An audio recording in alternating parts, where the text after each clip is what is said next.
वो संघ से जुड़े हुए हैं। अच्छा, जोशी साहब है कोई। अच्छा। और उनकी वो सबसे पहले इनकी ज्वाइनिंग होती है मध्य प्रदेश की सर्विस कमीशन, जो लोकसभा आयोग कहा जाता है, वहां उनकी बहाली। और एक संघ पदाधिकारी की चिट्ठी पर जी, और आरटीआई से ये मामला सामने आ गया है। कानून के जानकार एवं विशेषज्ञ, उनका कहना है कि अंग्रेजों के दौर से खतरनाक ये कानून आ रहे हैं। हुआ कि 140 सांसद जो विपक्ष के थे उनको सस्पेंड कर दिया गया था जी। और उसी दौरान सरकार ने, मोदी सरकार ने इस तीनों कानून को सदन से पारित करवा दिया। और इससे क्या है, पुलिसिया राज लागू हो जाएगा। अच्छा जी। अब कैसे लागू होगा? 2-3 कानून तो बड़े खतरनाक है सरफराज। दोस्तों सलाम, नमस्कार, आदाब। हम फिर से एक बार हाजिर हैं। मैं यानी सरफराज कुरैशी और वरिष्ठ पत्रकार सैयद शहरोज कमर।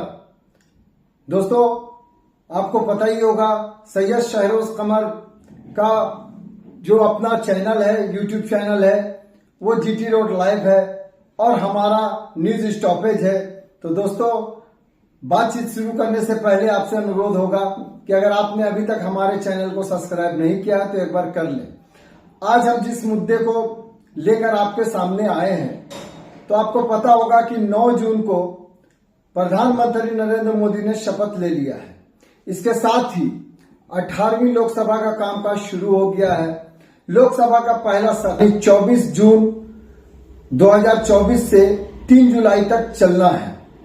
10 दिनों में कुल 8 बैठकें होंगी और 24 और 25 जून को प्रोटेम स्पीकर नए सांसदों को शपथ दिलाएंगे। दोस्तों आपको पता होगा कि ये पहली बार है कि जब नरेंद्र मोदी के कार्यकाल में, 2 कार्यकाल में विपक्ष मजबूत नहीं रहा, लेकिन ये तीसरे कार्यकाल में विपक्ष भी काफी मजबूत है। सामने विपक्ष, मजबूत विपक्ष पहली बार नरेंद्र मोदी के होगा। और दोस्तों कई मुद्दे हैं जिस पर चर्चाएं होनी है। खास करके जो देखना सबसे रोचक होगा वो होगा कि नए स्पीकर कौन होंगे, किस पार्टी के होंगे और क्या विपक्ष आसानी से मानेगा या विपक्ष की ओर से भी स्पीकर पद को लेकर कोई नया चेहरा आएगा। साथ ही इस पूरे लोकसभा के सत्र के दौरान कई मामलों पर विपक्ष के सवाल हावी होंगे। नीट परीक्षा का मामला है, 3 क्रिमिनल लॉ के संबंधित मामले होंगे। लोकसभा चुनाव के बाद शेयर बाजार को लेकर जो मामले सामने आए थे उसको लेकर भी चर्चाएं होंगी। तो कैसे क्या क्या चर्चाएं हो सकती है, विपक्ष कितना हावी होगा या नरेंद्र मोदी आसानी से, जैसे पिछले बार की तरह लगातार अपने 2 कार्यकाल में जिस तरह से विपक्ष के, कमजोर विपक्ष के सामने बोलते रहे, अब क्या रणनीति होगी। इन्हीं सब सवालों का जवाब हम अपने वरिष्ठ पत्रकार सहयोगी साथी सैयद शहरोज कमर साहब से जानेंगे कि क्या स्थिति इस बार दिख रही है। शहरोज भाई, 24 जून से लोकसभा का नया कार्यकाल शुरू हो रहा है जी, क्या देखते हैं, कैसे देखते हैं? देखिए आपने सही कहा, सरफराज की पहले वाली बात तो नहीं है जी। ये सरकार जो है कहा जा रहा है कमजोर सरकार है। कमजोर सरकार इसलिए कहा जा रहा है कि ये 2 बैसाखियों के सहारे टिकी हुई है। बैसाखी तो कई है लेकिन 2 प्रमुख और अहम बैसाखी है, जदयू है और टीडीपी है जी। क्योंकि भारतीय जनता पार्टी को पूर्ण बहुमत हासिल नहीं हुआ है, एनडीए को हासिल है, वो सरकार दे रही। और आपने ये भी कहा कि पिछले 2 टर्म में विपक्ष कमजोर था, तो उसका सत्ता पक्ष जो है मजाक उड़ाया करता था, बिल्कुल हे दृष्टि से देखता था। और जिसका नतीजा हुआ कि कई कानून उनको सस्पेंड करने के बाद 146 सांसदों को सस्पेंड कर दिया गया था। उसके बाद कई महत्वपूर्ण कानून पारित करवा लिए, विधेयक पारित करवा लिए, विधेयक कई पारित हुए, पारित हुए सदन से और कानून बन गया। अब आपका सवाल है कि पहले सवाल पर आता हूं कि स्पीकर कौन बनेगा, इसकी हम चर्चा कर चुके हैं। और आपने कहा कि विपक्ष भी क्या कोई कैंडिडेट उतारेगा, तो इसमें चर्चाएं चल रही है जी कि विपक्ष जो है अपना एक कैंडिडेट हो सकता है कि उतारे, और इसकी संभावना ज्यादा है कि वो दलित प्रत्याशी होगा। अच्छा, विपक्ष की ओर से चूंकि विपक्ष शायद डिप्टी स्पीकर की मांग कर रहे हैं कि अगर उसे मिल जाए तो ठीक है, नहीं तो वो जो है एक दलित कैंडिडेट, और जिस नाम की चर्चा चल रही है सरफराज, वो कैंडिडेट है जिन्होंने फैजाबाद लोकसभा सीट से भाजपा को हराया। अच्छा, अयोध्या से जिनकी काफी चर्चा है। जी, समाजवादी पार्टी से हैं और दलित समाज से आते हैं, बिल्कुल, पारसी समुदाय से आते हैं, उनके नाम की चर्चा चल रही है जो सपा से अयोध्या से जीत के बाद पूरे देश में सबसे ज्यादा चर्चा में यही नाम, इसीलिए उनका नाम चल रहा है। अब और सवाल आपका है कि क्या क्या मुद्दे हो सकते हैं। बिल्कुल, तो बड़ा एकदम मजबूती से लड़ने को तैयार है विपक्ष, यानी कि इंडिया अलायंस। आपने देखा होगा कि जब एग्जिट पोल आया है ना, तो उस वक्त बड़े घपले शेयर बाजार के सामने आया, बड़ा मुद्दा, ये विपक्ष ने आरोप लगाया जी। तो ये भी मुद्दा, और इसमें पूरी तरीके से तैयारी है विपक्ष की। आम आदमी पार्टी भी तैयार है, समाजवादी पार्टी तैयार है, कांग्रेस तैयार है, सब मिलजुल कर घेरेंगे। और दूसरा भी आप देख रहे हैं नीट का मुद्दा जी, ये तो देश में भी सबसे चर्चित है जी। हालांकि भारतीय जनता पार्टी के बिहार से जो आने वाले लीडरान हैं, नेता हैं, उन्होंने राजद को घेरने की कोशिश की इस मामले में जी, कि भाई ये जो है तेजस्वी के सहयोगी हैं, ये इसके तो ये सब टाइट फीस हो गया, कोई उनका सहयोगी नहीं था वो। और फिर लालू प्रसाद को भी कि उनका सहयोगी है, मदद करता था। अगर भाई मदद है तो आप ट्रोल क्यों कर रहे हैं? आप जो एजेंसी है, सीबीआई है या थाना है, वहां जाकर दर्ज कराएं आप मामला, कार्रवाई सीधे कर सकते हैं। केंद्र सरकार है आपकी, ये मीडिया ट्रोल क्यों कर रहे हैं? देखिए होता है हमारे देश में, क्या होता है, कोई मुद्दा होता है मीडिया ट्रोलिंग शुरू हो जाता है, मीडिया ट्रायल करना। देखिए आज दिन में क्या हुआ, एक बड़े चैनल ने कि 2 लोगों से बातचीत दिखाई कि भाई ये आरोपी है। अरे भाई वो आरोपी है तो आप बातचीत कैसे कर रहे हैं? इन्वेस्टिगेशन करने का आपको अधिकार नहीं है, जबकि सीबीआई ने बिल्कुल जो एजेंसी है वो करेगी ना, जांच शुरू कर दी तो वो एजेंसी कर सकती है, उससे पूछताछ कर सकती है, या कि थानेदार है वो कर सकते हैं जी, है ना। तो इस पर सीबीआई जांच, और विपक्ष की मांग ये है कि अरे भैया इसको स्थगित कीजिए परीक्षा को, और उनको सस्पेंड कीजिए जो नीट की परीक्षाएं करा रहे हैं, या जो नीट के चेयरमैन कहे जाते हैं। इन्होंने, मैं आपको बताता हूं कि जो सुबोध सिंह है जी, उनको हटाया गया, उनका चेंज किया गया है जी। और लेकिन वो नेट के हैं जो कि ये सारी परीक्षाएं कराती, बिल्कुल, तो उनको किया गया है, लेकिन इनको नहीं किया गया। और 24 लाख आप बताइए छात्र हैं भाई जिससे प्रभावित है। अब बताइए एक परिवार में अगर 5 लोग हैं तो कितने करोड़ लोग हो गए जिससे प्रभावित हो गए, बिल्कुल। और ये यूजी का मामला है ना, नीट यूजी का मामला है। और इसकी परीक्षाएं 5 मई को हुई थी, और तभी आपको मैं बता दूं सरफराज कि हमारे स्थानीय झारखंड के भी अखबारों में खबर आई थी कि पेपर लीक हुए हैं जी। भास्कर ने भी इस खबर को छापा था, बिल्कुल जी। देखिए हम लोग थोड़ा भास्कर पर भरोसा इसलिए करते हैं साथियों, हम लोग दोनों भास्कर से बरसों तक जुड़े रहे हैं, तो एक क्रेडिबिलिटी तो है उसकी। तो उसने ये खबर छापी थी सरफराज, और झारखंड एडिशन में भी ये खबर थी। तब केंद्रीय सरकार जो है क्यों चुप थी, क्यों खामोशी थी? और इसी दौरान आपको बताता हूं सरफराज, केंद्र सरकार ने कानून ही बनाया था पेपर लीक रोकने के खिलाफ, लेकिन उसको लागू क्यों नहीं किया? उसको लागू नहीं किया। ये सब सवाल विपक्ष घेरेगा, बिल्कुल ये सब सवाल तो है, ये सब सवाल है, ये सब सवाल विपक्ष घेरेगा। जब आपने कानून बनाया था तो उसको लागू क्यों नहीं किया? और इसका रिजल्ट जो है सरफराज 14 या 15 जून को आना था, बिल्कुल। आप 4 जून को क्यों आपने जारी कर दिया? जिस दिन इलेक्शन जी, क्योंकि बात दब जाए, लोगों को पता न लगे, चुनाव के रिजल्ट के ऊपर हावी रहेगी मीडिया सब कुछ। लेकिन सत्ता पक्ष को जानना चाहिए, आलो भी अच्छी तरह जानता है सरफराज कि अब तो सोशल मीडिया का जमाना है, व्हाट्सएप, फेसबुक और इंस्टा का जमाना है, तो कोई बात तो रुकती नहीं है, पूरी दुनिया में पता चल जाता है। तो ये बड़ा मुद्दा है, इसको लेकर विपक्ष घेरेगा। ऐसा तो नहीं है कि कहीं 400 पार का जो नारा था भाजपा का जी, कि अगर उस हिसाब से सीटें आ जाती जी, और ये रिजल्ट भी अचानक से आ जाता, तो हो सकता है कि उसी खुमारी में ये गुम हो जाता। हाँ, क्या पता है।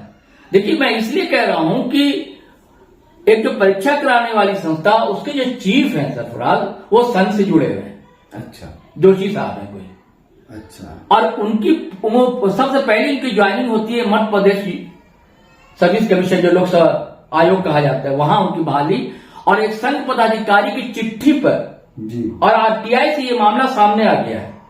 अच्छा, इसीलिए राहुल गांधी ने लगातार प्रेस कॉन्फ्रेंस में बिल्कुल कहा कि पूरे शैक्षणिक उनके संस्थानों पितृ का- संगठन के लोग हैं, हाँ जी बिल्कुल, भाजपा के संघ के लोग जी। जुड़े, और उसके बाद उनको छत्तीसगढ़ लोक सेवा आयोग का अध्यक्ष बना दिया जाता है। अच्छा। उसके बाद वो नीट में चले जाते हैं जोशी साहब, तो उनको अब तक नहीं हटाया गया है, जी उन पर बड़े आरोप हैं। और इसके सूत्र जो बिहार का आपने नाम सुना होगा और आपने गुजरात का नाम सुना होगा, अभी इसके लिंक महाराष्ट्र तक पहुंच गए हैं। महाराष्ट्र में 2-3 लोगों की गिरफ्तारी हुई है। अभी झारखंड भी आ गए हैं। जी, झारखंड भी आ गया है। जी, झारखंड से भी जुड़ गया जी, झारखंड से भी जुड़ गया है। तो ये बड़ा मामला है, छात्रों के भविष्य के साथ है। और आप देखिए कितनी ढीली है ये सरकार कि शिक्षा मंत्री पहले तो कहते कि कोई ऐसा मामला नहीं है जी, बाद में विपक्ष ने घेरा। जी। तो क्या लग रहा है कि लोकसभा में जी। जो हम लोग चर्चाएं कर रहे हैं कि जी। इस बार लोकसभा का जो सत्र जी। शुरू हो रहा है, जी। तो विपक्ष किन किन मुद्दों पर ज्यादा घेरेगा? देखिए, पहला तो शेयर घपला, दूसरा नीट का मामला है। शेयर घपले में तो राहुल गांधी ने सीधे प्रधानमंत्री और बिल्कुल। गृह मंत्री होम आरोप मिनिस्टर लगाया। को सीधे आरोप लगाया कि सीधे आरोप यही लोग लगाया। दोषी हैं। बिल्कुल कहा है। हाँ, ये शेयर बाजार में बड़ा घपला हुआ। बिल्कुल, वो 400 नारे वाली बात है। हाँ, और एग्जिट उन्होंने पोल कहा की था कि कंपनियां आगे हैं। एक क्या नाम है, चैनल्स पर आकर ये कहना है कि जी। शेयर खरीद लो, जी जी जी, बिल्कुल, ये कुछ है। बिल्कुल। जी जी और तीसरा मामला है सरफराज जी। कि हमारे देश में जो है बड़े कानून बदल दिए गए, जो बड़े कानून थे। अच्छा, वो आप चर्चा कर रहे थे कि जी। जो कानून बनाए गए हैं, जी। जो बहुत ही खतरनाक जी हो जी, सकते पता हैं तो आने देखिए वाले हमारे यहाँ समय में। पहले कहा जाता था, देखिए आईपीसी थी पहले हमारे यहाँ, जी। भारतीय दंड संहिता कहा जाता था। जी उसके बाद सीआरपीसी थी, दंड प्रक्रिया संहिता कही जाती थी। जी और 1857 के कानून था भारतीय साक्ष्य अधिनियम। जी। इसकी जगह 3 नए कानून आए अच्छा, और कहा यह गया सरफराज कि अंग्रेजों के दौर के कानून को हम बदल रहे हैं। ठीक। लेकिन कुछ जो है विधिवेत्ता या बड़े लायर, बड़े एडवोकेट जो कानून के जानकार हैं, विशेषज्ञ हैं, उनका कहना है कि अंग्रेजों के दौर से खतरनाक ये कानून आ रहे हैं। अच्छा, ये जो 3 कानून में बदलाव किए गए हैं, खतरनाक कानून।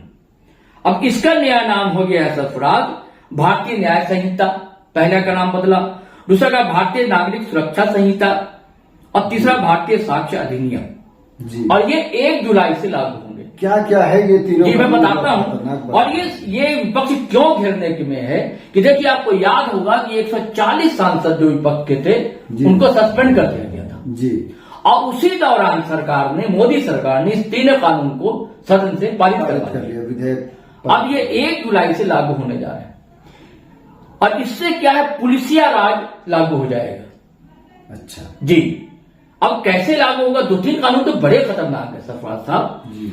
जैसे कि अब दरोगा को एक अधिकार होगा, किसी को भी उठाकर ले आएगा बिना किसी जुल्म। एफआईआर। हाँ, बिना एफआईआर कोई अगर मांगेगा पीड़ित का परिवार, एफआईआर दिखाइए, तो कानूनी अधिकार नहीं उसका होगा कि एफआईआर वो देख सके या थानेदार एफआईआर दिखा सके। जी। और दूसरा खतरनाक है कि आप जानते होंगे कि रिमांड पर पहले जी। जज जो 14 दिन की रिमांड 14 देते दिन की हिरासत, अब जो है ये 3 महीना 90 दिन भी हो सकती है। 90 दिन भी हो जी। सकता है। तो इस दौरान क्या होगा, और आपको मान लीजिए कोई निर्दोष है, उससे पुलिस जबरिया कैसे करवाएगी? और राजनीतिक हस्तक्षेप हमारे यहाँ तो होता है, ये कोई नई बात नहीं है, बरसों से होता रहा है। कांग्रेस के दौर में भी हुआ है। कहा जाता है कि इस दौर में राजनीतिक कोई हस्तक्षेप सरकार बढ़ गए होती है, हैं हाँ। इस दौर में। तब क्या होगा, ये पुलिसिया राज आएगा कि नहीं आएगा? ये सबसे खतरनाक है। और दूसरा देखिए, पहले राजद्रोह का कानून था, देशद्रोह का कानून था। जी। कहने को तो राजद्रोह का कानून बदल दिया गया, देशद्रोह कर दिया गया, लेकिन उस पर धारा दूसरी और दंड के प्रावधान लागू कर दिए गए। अच्छा बड़ा नुकसान दिया किसी पर भी आप देशद्रोह का कानून अब लागू हो जाएगा। अच्छा। और उसके बाद एक और है सरफराज की, जो हिट एंड रन का मामला था। जी। सड़क एक्सीडेंट होते इसको थे, लेकर काफी विवाद जी जी, हुआ है उस कानून को इस लेकर। पर अब लाख का जुर्माना कहां से भरेगा कोई ड्राइवर? बताइए, किस गरीबी में गुजारा करता है। तो क्या लगता है कि ये कानून को फिर लाने की तैयारी कर रही है? तैयारी 1 जुलाई से लागू होगा, इसी पर तो विरोध होना है। विपक्ष चाहता है कि ऐसा कानून जो है अमानवीय हो जो। नहीं, पिछली बार भी जो ड्राइवर पूरे देश में हड़ताल पर चले गए थे, जितनी बड़े बिल्कुल और आश्वासन दिया गया था, सरकार ने आश्वासन दिया कानून नहीं ये संशोधन किया जाएगा। देखिए क्या होता है, अब तक तो संशोधन हुआ नहीं है। अगर ये कानून 1 जुलाई से लागू हो जाएगा, अगर हुआ जी, तो मुझे लगता है कि फिर ये देश में हड़ताल की बिल्कुल शुरू हो वो जाएगी। तो करेंगी और आम जनता भी कर सकती है। हाँ, आम देखिए जो लोग कुछ बोलने वाले हैं, मान लीजिए पुलिस उसको उठाकर ले जाती है जी, उसमें हम जैसे लोग भी चैनल चलाने वाले जो अपनी बात रखते हैं, क्या पता किसी को उठाकर ले जाए पुलिस, किसी पत्रकार को ले जाए, कोई सामाजिक कार्यकर्ता है वो आवाज उठाता है जनता की, उसे उठाकर ले जाए अगर प्रेशर पड़े पॉलिटिकल, और 3 महीने तक वो अंदर रहे, वो 3 महीने तक उसके साथ पता नहीं क्या बर्ताव होगा। तो इन सब का विरोध करने को विपक्ष तैयार है और हो सकता है कि आंदोलन भी हो जाए। तो जी, ये कह सकते हैं कि जैसे ही मोदी सरकार, चूंकि हम लोग अभी चर्चा भी की है और लगातार चर्चाएं हो रही है कि पहली बार मजबूत विपक्ष का सामना करना होने जा रहा है जी, तो अगर ऐसे में ये कानून आते, चुके तो पहले ही से लोग इनसे नाराज थे, इन कानूनों से, जैसे हिट एंड रन वाला कानून को लेकर भी काफी लोग प्रदर्शन किए, पूरे देश में प्रदर्शन हुआ, महंगाई भी अचानक से बढ़ गई थी, खाद्य पदार्थों की कीमत में इजाफा हो गया था। लेकिन क्या ऐसा लगता है कि जिस प्रकार से अभी कई राज्यों में चुनाव होने हैं, तो इन कानूनों को अभी जोखिम लेगी क्या सरकार, जबकि मजबूत विपक्ष आपके सामने 1 जुलाई से लागू होना, हो सकता है कि सरकार पर प्रेशर पड़े और कुछ जो विवादित हैं कानून जिसे कहा जा रहा है, जिसे अमानवीय कहा जा रहा है, हो सकता है कि संशोधन हो, अमेंडमेंट हो, अभी रोक फिलहाल लग सकती है, लग भी सकती है, क्योंकि कई राज्यों रोक भी लगा सकती है। देखिए हाँ, एक चीज और मैं व्यूवर्स को भी जानकारी दे दूं सरफराज जी, कि कुछ ऐसे कानून हैं, ये ठीक है कि केंद्र सरकार अपने यहाँ से सदन से पास कराए, लेकिन कुछ ऐसे कानून हैं जिसमें एक नियम ऐसा है कि आप राज्य सरकार से सहमति लेना अनिवार्य, और राज्य सरकारों से सहमति नहीं ली गई। इस संबंध में ममता बनर्जी पश्चिम बंगाल की मुख्यमंत्री और स्टालिन जी, है ना, तमिलनाडु के, है ना, उन्होंने चिट्ठी भी लिखी केंद्र सरकार को कि इसे भी फिलहाल लागू नहीं किया जाए, इस पर विचार विमर्श जरूरी है और संशोधन की जरूरत पड़े तो वो भी किया जाए जी। तो आप जैसा कह रहे हैं कि विपक्ष मजबूत है, तो ये आसान नहीं होगा, और आसन विधानसभा को चुनाव को देखते हुए मुझे लगता है कि एनडीए गवर्नमेंट भी हो सकता है कि कुछ दिनों के लिए इसे रोक दे, मतलब कुछ दिनों के लिए रोक दे, फिर कहीं हो सकता है संशोधन करे जी, तो संशोधन की उम्मीद दिख रही है, उम्मीद दिख रही है कि हो सकता है संशोधन करें। हाँ। और एक और मामला सामने आया है, हो सकता है सरफराज कि वो मुद्दा विपक्ष उठा सकता है, वो मुद्दा ये है कि जातिगत जनगणना जी, बड़ा चर्चित मुद्दा रहा, विपक्ष ने भुनाया भी, बड़ा जोरों से उठाया इसे, है ना, और बिहार ने किया है और बिहार में झारखंड करने जा रहा है। पिछले वीडियो में हमारे व्यूअर्स देखेंगे भी, और हम लोग एक वीडियो में चर्चा कर चुके हैं कि बिहार के हाईकोर्ट ने रोक लगा दी है, रोक लगा दी। अब ये मामला सरकार के पास जाएगा, तो सरकार अगर 9वें शेड्यूल में इसको डाल देती है, सुरक्षा कवच, तो फिर और स्टेट में भी ये मांग उठेगी जी, बिल्कुल। ओबीसी की बड़ी आबादी है पूरे देश में, तो हो सकता है और स्टेट उठाए, और कई स्टेट में विपक्ष की सरकार है जी, अब विपक्ष के बड़ी संख्या में सांसद आ गए हैं सदन में पहली बार जी, तो ये मुद्दा भी सरफराज जातिगत जनगणना का उठ सकता है, जातिगत आरक्षण का उठ सकता है। तो कुल मिलाकर कहा जाए तो इस बार मजबूत विपक्ष के सामने कई सारे ऐसे मुद्दे हैं जिस पर सरकार घिरती दिख रही है, अभी से ही घिरती दिख रही है, और जैसे जैसे लोकसभा का सत्र चलेगा, आगे बढ़ेगा, और देखने को इस बार पहली बार 10 सालों में नरेंद्र मोदी के कार्यकाल में ये पहली बार देखने को मिलेगा कि कैसे विपक्ष की आवाज सदन में गूंजती है, संसद में गूंजती है, और आगे क्या होता है, क्या तीनों कानून जो एक और जानकारी दे दें सर, जी, वो ये कि ये भी पहली बार हुआ कि संसदीय कार्य मंत्री किरण रिजिजू जो हैं वो पहली बार विपक्ष के नेता मल्लिकार्जुन खड़गे से मिलने गए। अच्छा, और ये एक आर्गुमेंट का आग्रह किया कि सदन को अच्छे से चलाना है, ये भी पहली बार हुआ। अच्छा, जबकि ये परंपरा रही है कि लोग ऐसे भी मिलते हैं। विपक्ष के बड़े जी, जी। नेता से मिलकर कहते हैं जी। कि भाई इस बार अच्छे से चला जाए, जी, सदन को जी, चलाया जाए। जी। तो इस बार जो है मजबूत विपक्ष के सामने मोदी सरकार कैसे अपने जो एजेंडे हैं या फिर जो योजनाएं हैं या जो विधेयक है उसको पास कर पाती है, ये बड़ा चैलेंज रहेगा। जैसा अभी शहरोज भाई ने बताया है कि 3 कानून जो 3 क्रिमिनल लॉ आ रहे हैं ये बेहद खतरनाक है।